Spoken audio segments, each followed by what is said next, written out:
like in distress with the baby.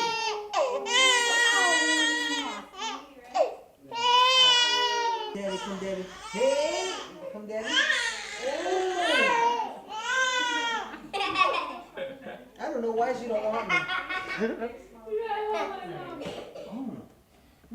If you hear her like that voice is like blessed. Yeah. So you're safe. Oh. Well, the environment, it was hostile, very hostile, and it was. But you didn't think about it as being hostile. You know, you just become a product of your environment.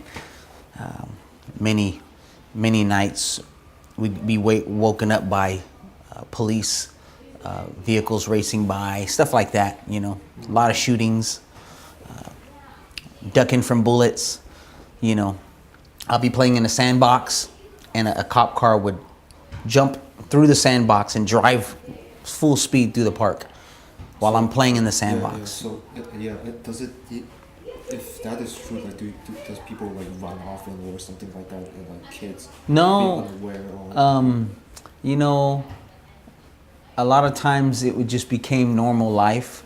Some would go home, you know, but a lot of times we just keep going on because our parentals weren't there. And they didn't know what was going on. They're always working. So, you know, like I said, the streets raised us in a lot of sense. And you just knew where to be, where not to be at the right time. You just picked up on when it was getting scary. So it was a very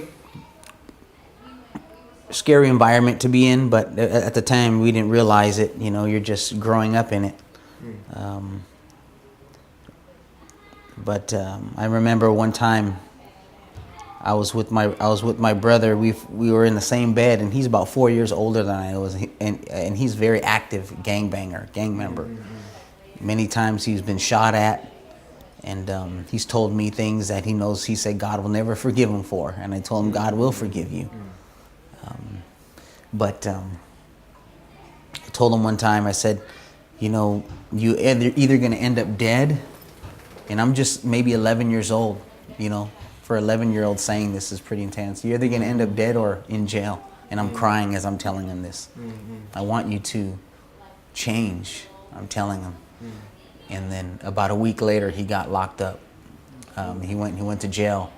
He was actually shot into a house and shot at the police, and the police shot at him, and then he gave up, ran out of bullets, and he threw the gun at the cops. More teach something different, or is there certain things he teaches? Yeah, they have it set up, you know, every year. It's not happening now. No. But if your kids and your family were to be in that environment again,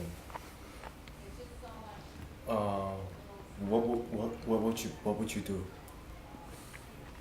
Well, if they were in that environment, I wouldn't run. Definitely not. I'm proud of where I came from, so I would gladly try to raise them in this environment to show that you don't become a product of your environment, but you can influence. You can be an influence, and you can make a difference. Instead of any dead fish can go downstream, but it takes a one with life to go against the current, you know. So I just train them to go against the grain, go against the current, and it will make all the difference, you know. That's and of course I teach them to be streetwise, you know, streetwise and not just believe everything you see or what anybody tells you, and rely a lot on the Lord.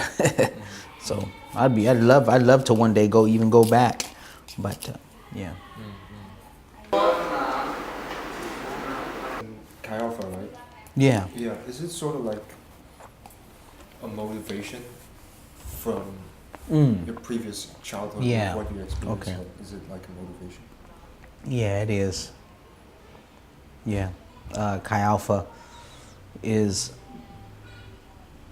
the one thing about Chi Alpha is young adults, I think a lot of them as they grow older, you know, they want something that's real. They want something that's tangible. They want a person that's real, you know, because you got a lot of fake stuff. Everybody's, you know, hiding behind something, and they want relationships that are real, people that are real. And I just want to be that, you know, to people. I want to be that to my generation, to let them know to be you.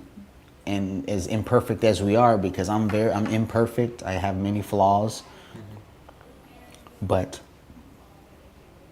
that doesn't define us, you know, our flaws, our imperfection, you know, and knowing your identity, who you are, you know, beyond your failures, beyond your flaws, and figuring that out, you know, and me joining with them on that journey to enjoy life, love God.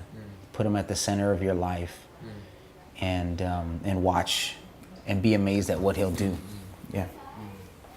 So it is an inspiration from growing up, you know, because all those experiences and those things that I've went through caused me to be honest and be real and see through fake, you know, because you go through enough pain, you don't want to be around stuff that won't last or that's not real. You know, you're just looking for the real substance, you know. I don't know if that makes sense. So I like to breed that in people. What is your message to those kids who are really they don't understand about the hard life, but even though they are still kind of struggle, you can tell. So what was your advice to those kids who are struggling with whatever they're doing right now?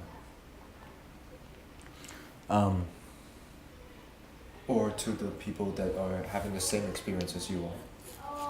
It's a good question. It's a hard question to answer because sometimes they need to go through hard things. You know, sometimes that silver platter needs to be taken away so that they can experience a life of hard knocks, you know, so that they can appreciate the things that they do have or did have. And to what I would share with them is what really matters is relationships, is family.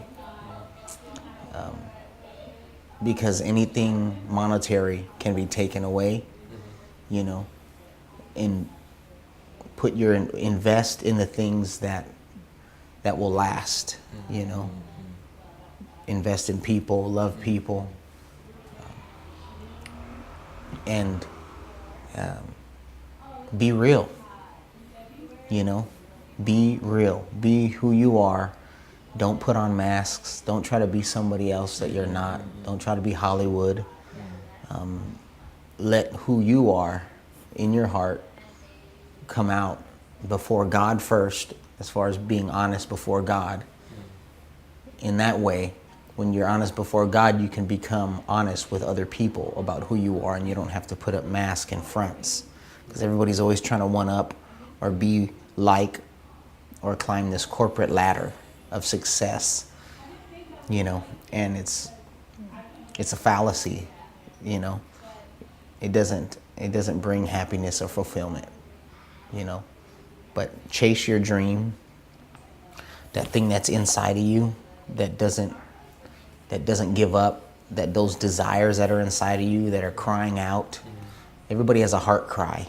Find out what that is and then pursue it.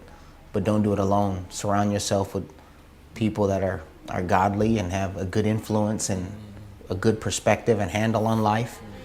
And, you know, stay humble is probably my last word of advice. Because, you know, we all get buried 6 feet deep, you know, at the end. So it doesn't matter how much you have or what you become or how popular. At the end, it's all the same. So stay humble. Yeah.